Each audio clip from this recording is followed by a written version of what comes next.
Okay, welcome back the grade 12s. Now let us proceed with the principle of conservation of linear momentum. Now here comes a problem that we have. They say a car travels west at a constant velocity of 28 meters per second. It collides into the back of car B, traveling in the same direction at 16 meters per second. After the collision, car B moves west at 24 meters per second. The mass of car A is 600 kilograms and that of car B is 900 kilograms. Ignore the effect of friction. Determine the velocity of car A after the collision. So this is something that we are having. Right, the first thing is to try and draw up the scenario of interest that we are presented with. So suppose we have these cars. I'm not very good with the drawing, forgive me please. I am truly not very good. So let's say let's read once again. Car A travels west at a constant velocity of 28. So this will be north, east, south, and west. So let's say, for example, car A travels west at a constant velocity of 28 meters per second.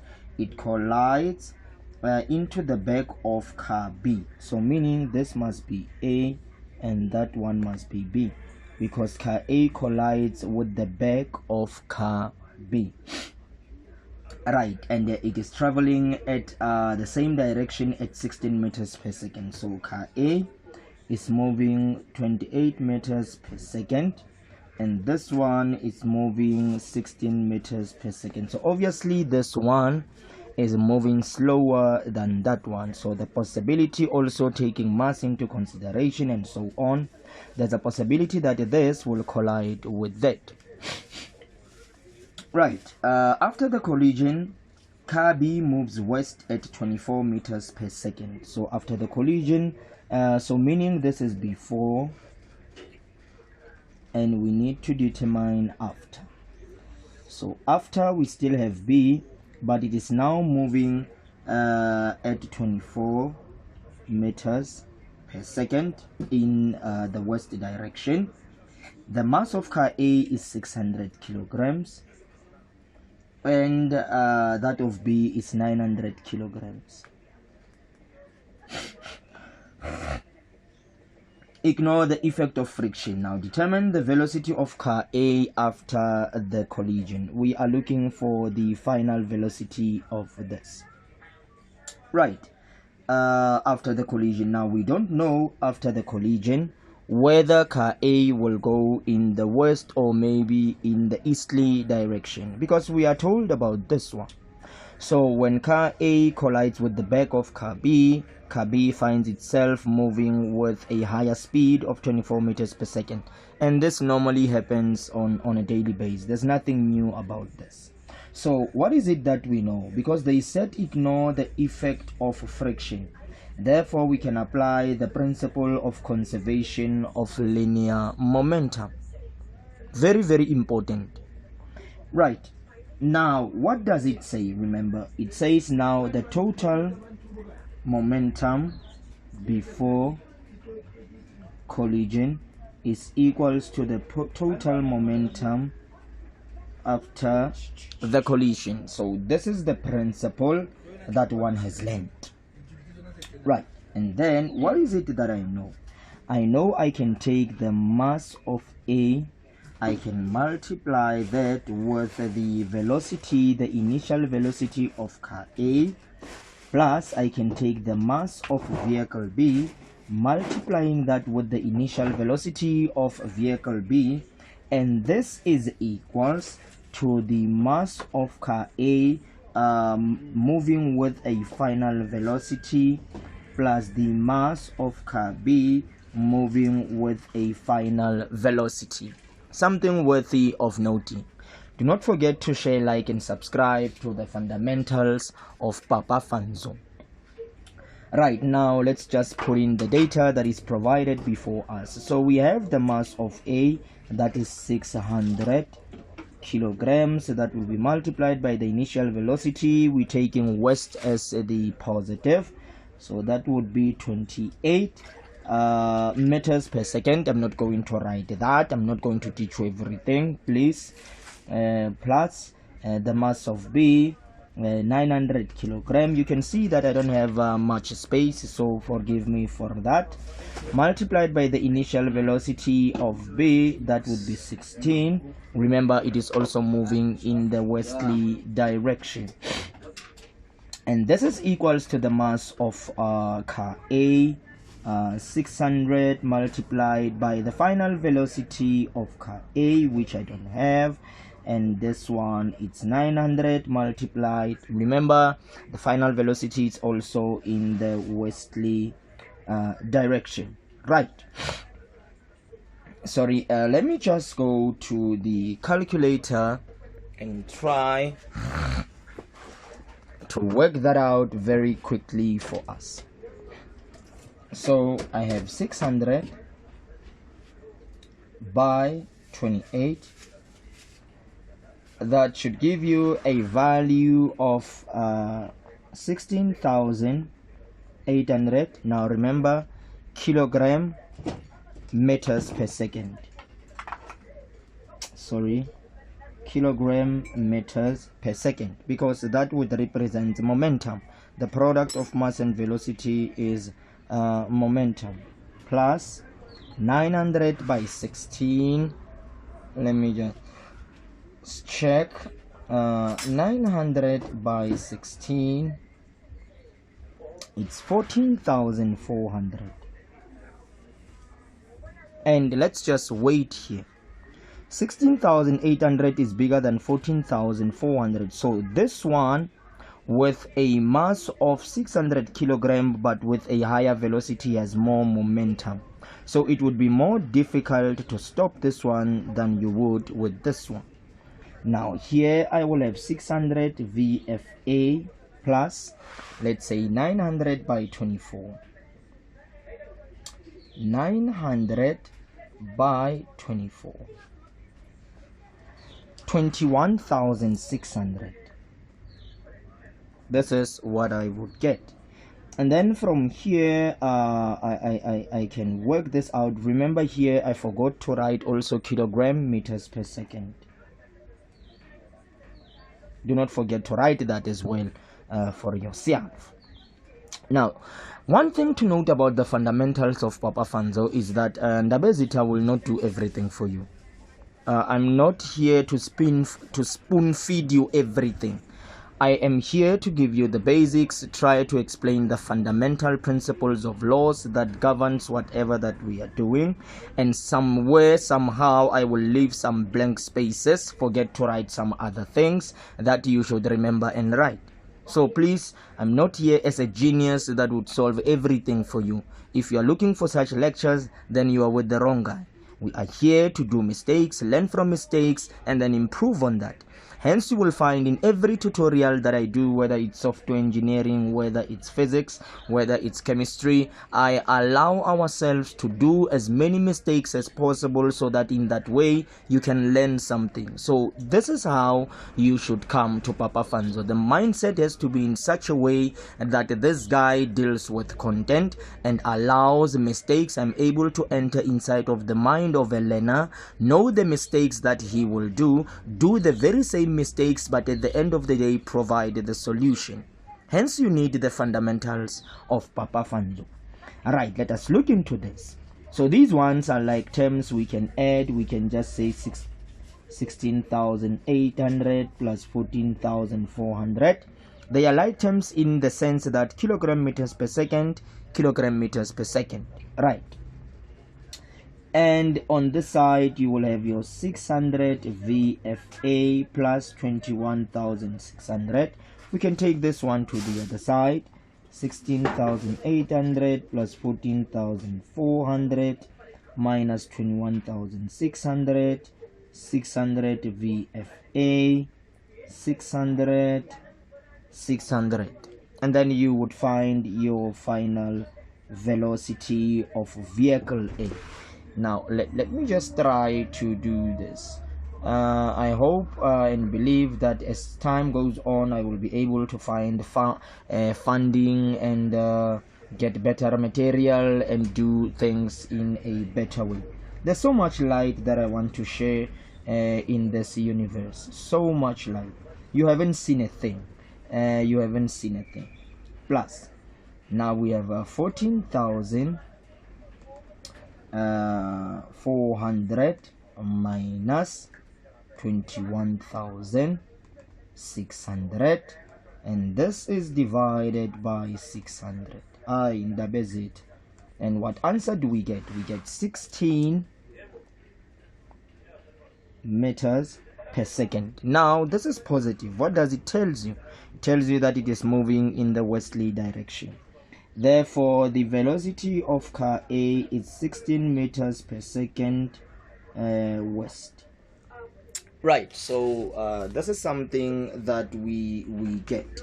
Right, now let us look at an explosion problem. But before we can look into that, let's just try to have some reading. Right, they say to us in terms of explosions, an explosion occurs when objects separate as a result of a net force that pushes them apart in opposite directions. So when cars collide, and after the collision they separate as a result of the net force that pushes them apart in opposite direction, there is an explosion that takes place. Alright, the objects can be stationary after this or move together with the same velocity. This is very true. Momentum is also conserved during explosions in an isolated system, in a system that is closed, in a system that does not allow any external forces to have an impact during the process. The separating masses have the same initial velocity but different final velocities. Something worthy of noting. The separating masses, the mass of A and B, those ones which are in the impact, have the same initial velocity but different final velocities. The equation for the conservation of momentum then becomes the following. Now they say to us, we know that total momentum before the collision equals total momentum after the collision, applying the principles of linear conservation of momentum. And we are therefore saying m1 plus m2 v initial, they have the same initial velocity, is equals to m1 v f1 plus m2 v f2. So we are saying in an explosion the momentum before they have the same initial velocities before the impact, and then they have different velocities after the impact. This is when a collision transpires, right, or when it takes place.